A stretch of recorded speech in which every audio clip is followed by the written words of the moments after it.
bonjour. On est très heureuse d'être là parce que ça fait un peu plus d'un an, on réalisait ça ce matin avec Sonia, qu'on parle, prévoit cette étude, on imagine les tenants et les aboutissants. Je veux bien le slide suivant. C'est toi. Ah, c'est moi, pardon. Pardon. Je suis passée direct. Et en fait, s'approcher du micro. Pardon. Ah oui. Et en fait, ce qu'on voulait, c'est que Initiative, c'est une agence média qui est en train de revoir. Et ce sera peut-être mieux pour moi. Vous m'entendez?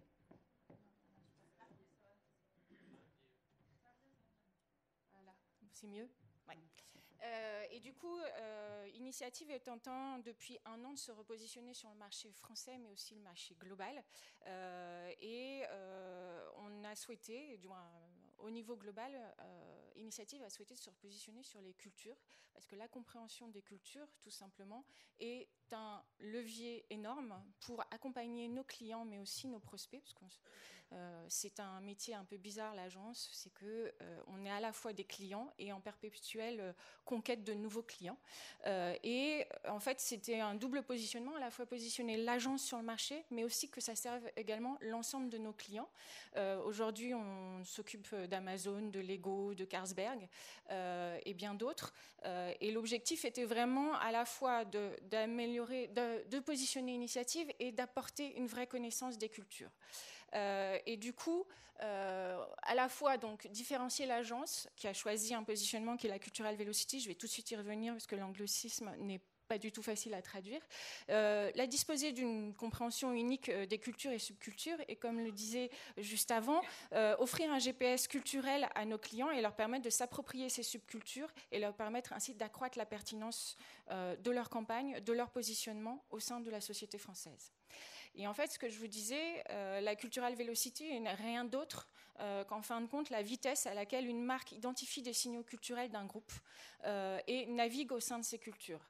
Et en fait, on est déjà là dans l'activation pure. On a d'ailleurs édité au niveau monde un livre qui s'appelle Cultural Velocity avec notre CSO global qui est Stéphane Berford et Jonah Berger qui est un professeur à la Wharton School aux États-Unis. L'objectif, en fin de compte, ce qu'ils ont fait, c'est qu'ils ont regardé énormément de campagnes dans le monde pour identifier et les catégoriser et identifier les clés de leur succès. Et je vais très vite passer parce que ce n'est pas l'objectif d'aujourd'hui, mais ça explique pourquoi on a voulu rentrer et comprendre les subcultures. C'est qu'en fin de compte, ils ont identifié 5 grandes catégories dans le monde de 50 grandes campagnes qui ont fonctionné et qui sont rentrées en conversation avec les consommateurs, les individus, qui sont allés les chercher dans leur quotidien et essayer en tout cas de rentrer dans leur tribu et leur communauté. La première, c'est la culturelle agitation. C'est comment on challenge le statu quo et conduire le changement.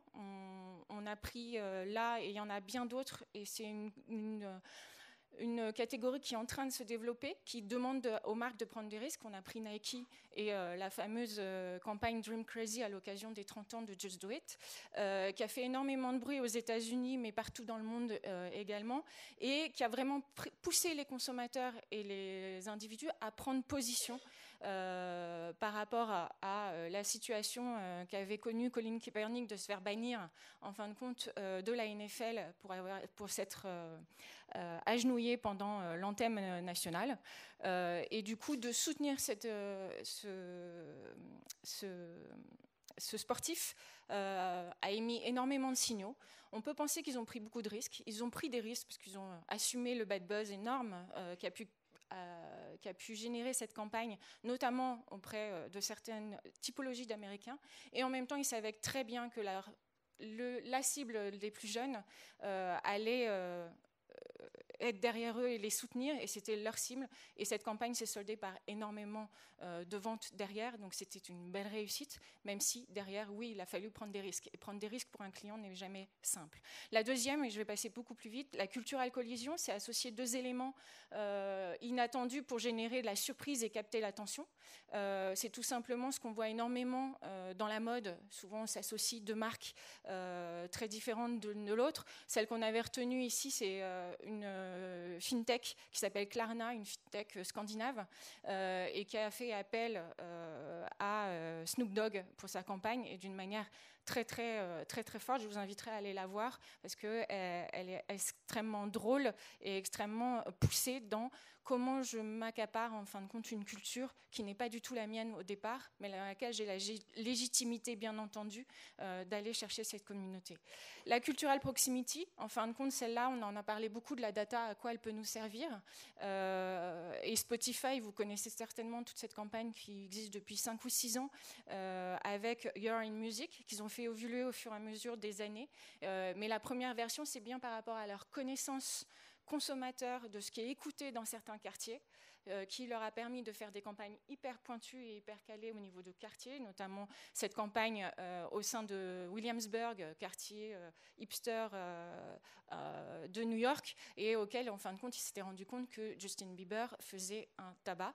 Et du coup, ils ont interpellé quand même les habitants de Williamsburg sur leurs goûts musicaux, de manière très drôle et très positive, mais ce qui permettait d'utiliser en effet la data d'une manière assez intéressante, tout en restant anonyme, bien entendu.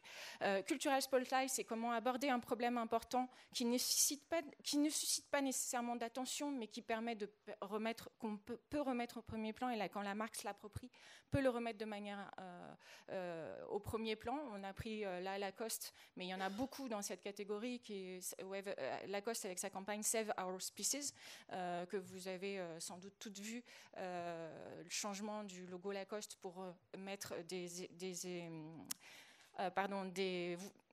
espèces en voie de disparition, je vais y arriver. Mais du coup, c'est vraiment de prendre un thème qui l'attend dans la société, d'où la compréhension et la nécessité de compréhension des cultures pour le remettre. Et il ne suffit pas de grand-chose, le sujet est là. Déjà ? Non. 5 minutes. Donc, Cultural Contributors, la dernière, comment donner de l'accès à l'information et partager l'information avec les consommateurs pour créer un changement culturel positif. Et donc, vous l'avez bien compris, pour créer des idées culturelles, il est important de comprendre les cultures et les subcultures des Français. Donc, on a créé ce cahier, ce rapport avec Synomia, ce qui est en fin de compte un objectif d'un cahier annuel qui fait le point sur les grandes subcultures de la société française, avec l'idée, parce qu'on croit dans la capacité des cultures à faire bouger les lignes, et on a pris différentes définitions, et je ne vais pas rentrer dans le détail puisqu'on n'a pas beaucoup de temps, mais globalement, on est entre la subculture de Ken Galder et la tribu de Mafezoli. Du coup, on a voulu, parce que cette étude a été faite à l'international, au UK notamment, mais pas du tout sur la même méthodologie, donc on en parlera très peu. Mais nous, on a voulu en France que cette méthodologie soit globalement, on ait le moins de biais possible, parce que bien entendu, on est agence, on a certains clients, donc on va avoir certains biais. Donc on a fait appel à Synomia, et Sonia va vite rentrer dans le détail derrière. On a identifié cette analyse sémantique totalement objective, une partie totalement subjective qui est le travail du planning stratégique en agence. Et enfin, on a appliqué bien entendu nos autopropriétaires qui sont tous autour de sujets culture, mais je ne rentrerai pas dans le détail. Et à l'intérieur duquel, bien entendu, tout ce qu'a sorti Synomia, on a aussi allé le vérifier en quanti avec des interviews et des entretiens. Je passe maintenant la parole. Alors, Synomia, acteur de l'intelligence artificielle, expert de l'analyse sémantique. Le premier challenge, ça a été de définir le mot culture. Culture, il ne fallait pas avoir de subjectivité par rapport au sujet. Donc, on a fait marcher nos algos, notre intelligence artificielle, et on est allé collecter sur le web tout ce qui se disait, toutes les notions qui étaient rattachées au mot culture. Et on s'est aperçu, évidemment, que la culture, c'est très, très large. C'est aussi bien la façon de se mouvoir, de s'habiller, de se divertir. Enfin bref, la culture, elle est aussi aspirationnelle, comportementale, elle est fonctionnelle. En fait, elle revêt énormément d'autres dimensions.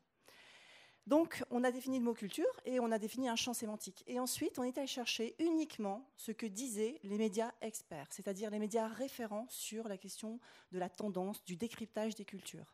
On a retenu 71 médias référents parce qu'ils produisaient des contenus qui étaient référents au titre de Google, qui étaient visibles dans Google et qui, en fait, avaient vraiment autorité. Donc, je vous donne quelques exemples. Ça pouvait être l'ADN, Presse Citron, M le magazine. Voilà, un panel très, très large, news, magazine, tendance, mais assez pointu. Quand on a fait cet exercice de collecte et de thématisation, on a identifié 33 cultures. Et vous allez les voir, en fait, elles sont très parlantes. Et ces cultures, en fait, elles nous ont permis en fait, de poser une espèce de big picture. Et on conseille beaucoup de marques dans leur stratégie de marketing, dans leur stratégie de communication. On fait énormément d'études prospectives et de, on va dire, connaissance du consommateur.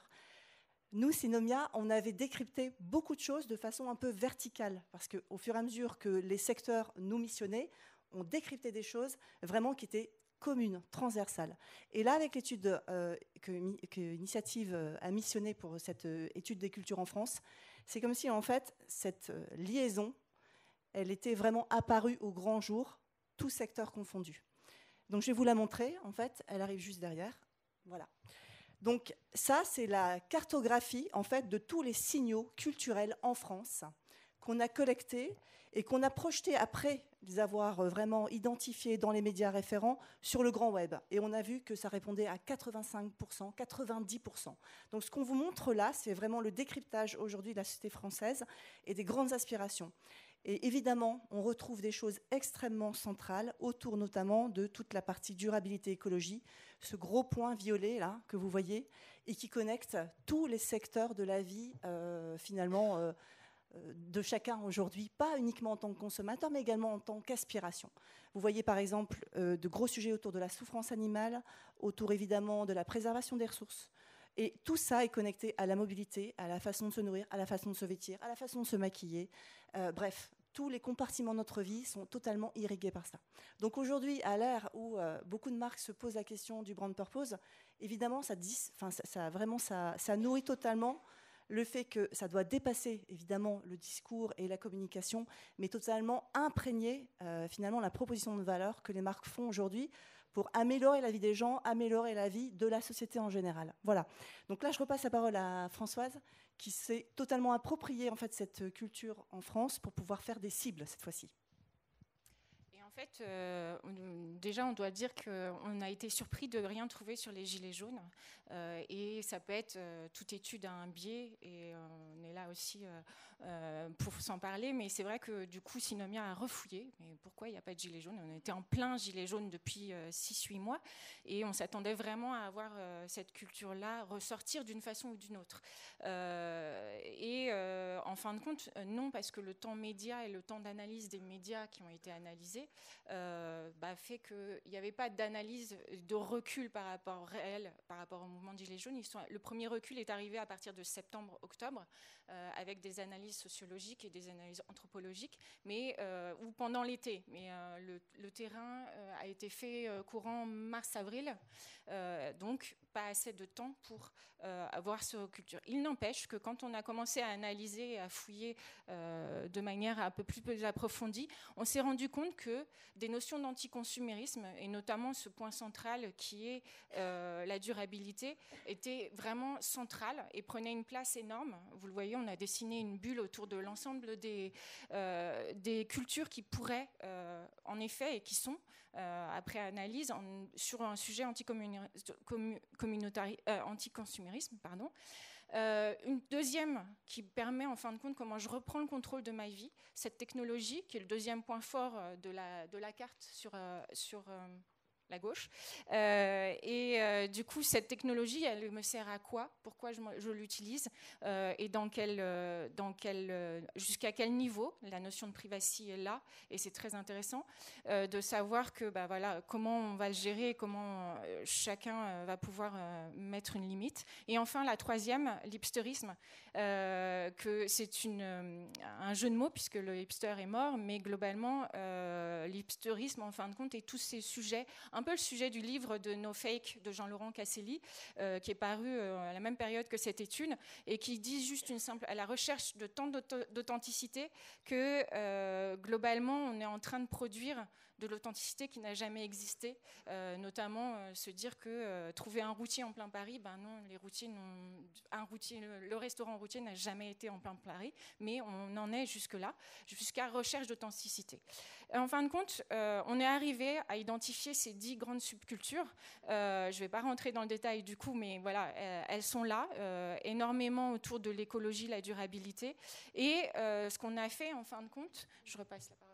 Là, c'est pour que, en fait, ces subcultures, elles aient un petit peu de matrix, c'est qu'on est allé voir les volumes de recherche associés à chacune de ces subcultures, la tendance sur le bac d'un an, et surtout aussi le nombre de contenus qui étaient dédiés à ces subcultures, entre guillemets, et les liens que ces subcultures avaient entre elles.